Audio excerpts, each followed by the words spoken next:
And now the Bureau of Public Enterprises has stated that only 40% of Nigeria's over 200 million population currently have access to electricity. The Bureau of Public Enterprises Director General Alex Oko also mentioned that the Bureau had slated 12 small hydro power plants for concession and has established a project delivery team for the concession of the facilities. Oko was speaking at the inauguration of the team for concession of small hydros in Nigeria. He said the country has abundant natural energy resources to tackle the power challenges bedeviling the country. Away from there now, sequence to the agreement between the federal and state government to postpone the controversial deductions of 480 million US dollars Paris Club refunds from state and local governments monthly deductions. The Federal Account Allocations Committee yesterday disbursed a total of 739.96 billion naira September revenue among the three tiers of government. Recall the meeting between the federal and state officials ran into deadlock last Friday due to the controversy that surrounded the contentious $480 million Paris Club refunds. However, it was revealed that the federal government agreed to suspend deductions on the controversial Paris Club refunds, facilitating the conclusion of the FAAC meeting yesterday. The 739.96 billion naira shared for the month of September was higher than the 696.9 billion naira distributed in the preceding month of August, but less than the 760.7 billion naira for July.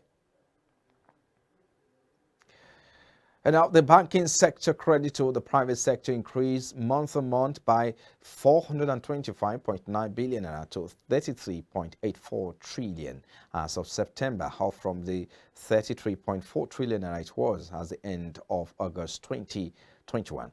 The latest Central Bank of Nigeria Money and Credit Statistics posted on the regulator's website revealed that the report figure of credit to private sector is all-time high banks lending to real sector.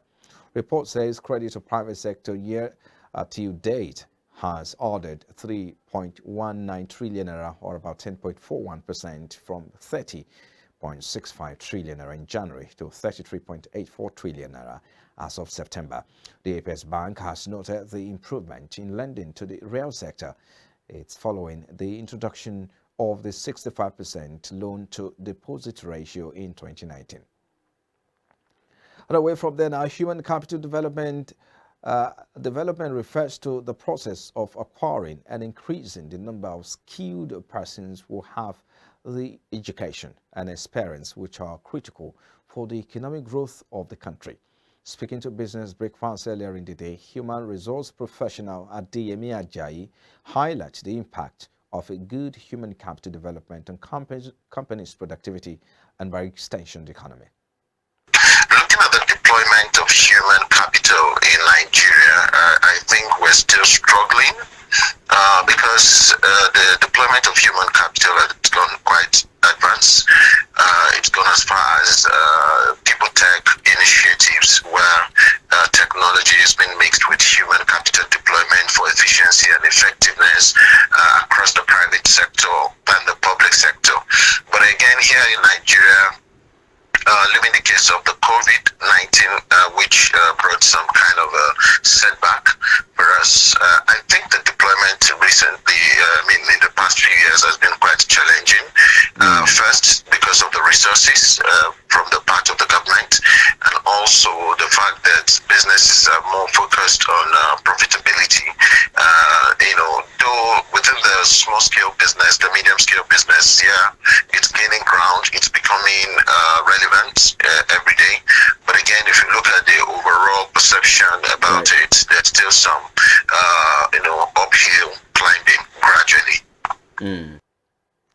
And now the board of Evian Holdings PLC has approved the appointment of Mr. Nnamdi Okonkwo as its new group managing director with effect from January 1, 2022. The appointment is contained in a statement signed by Company Secretary Shaye Kosoko and posted on the Nigerian Exchange Limited website. The statement said the appointment followed notice of the retirement of the group managing director, Mr. UK Eke, with effect from December 31, 2021, having served for 2 terms. Okonkwo was the immediate past managing director of Fidelity Bank PLC. And on the international scene now, social media giant Facebook has changed its name to Meta. This comes as major rebrand following a spate of scrutiny the company faced over its business practices. The company said the new name will better encompass what it does now, a reference to its plans to invest in virtual reality. The rebrand is expected to position the flagship of Facebook as one of the several products under the parent company, Meta, following in the footsteps of Google, which set up a holding company, Alphabet, in 2015.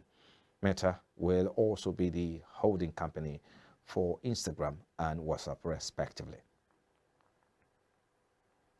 And in the stock market now, U.S. futures fell Friday and the Asian stocks were mixed after disappointing Amazon Incorporation and Apple Incorporation earnings, and Australia's weighed bond market gyrations amid concerns of inflation and monetary tightening. Chinese shares rose while Japan fluctuated. European contract declined and Nasdaq 100 futures underperformed while S&P 500 counterpart. Apple and Amazon fell in extended trading, signaling a possible drop of more than $200 billion in combined market value when the U.S. reopens. And that dented upbeat views on company performance that earlier took Wall Street to a record close.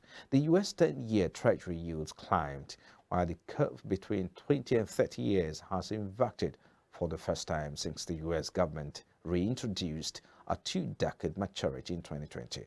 Inflation pressures and the prospect of interest rate hikes are whipsawing bond market. And in the oil market now, prices edge higher but set for first weekly drop since August. Oil prices edge up on Friday but were headed for their first weekly losses in at least 8 weeks after U.S. oil stocks rose more than expected and Iran flagged it was resuming talks with Western powers which could lead to an end to sanctions. Brent crude futures rose 27 cents or about 0.3% to $84.59 a barrel, while U.S. West Texas Intermediate crude futures were up 12 cents to $82.93 a barrel. The rally has likely neared its peak in prices while remaining elevated with softening in the near term, analysts at Fitch Solutions said in a weekly note on Friday.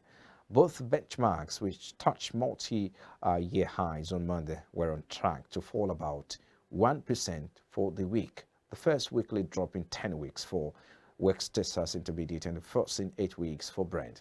The hit has come out of a 2-month rally stoked by tight gas and coal prices in Europe and China, which had spurred fuel switching in power generation to fuel oil and diesel while oil supplies were tight.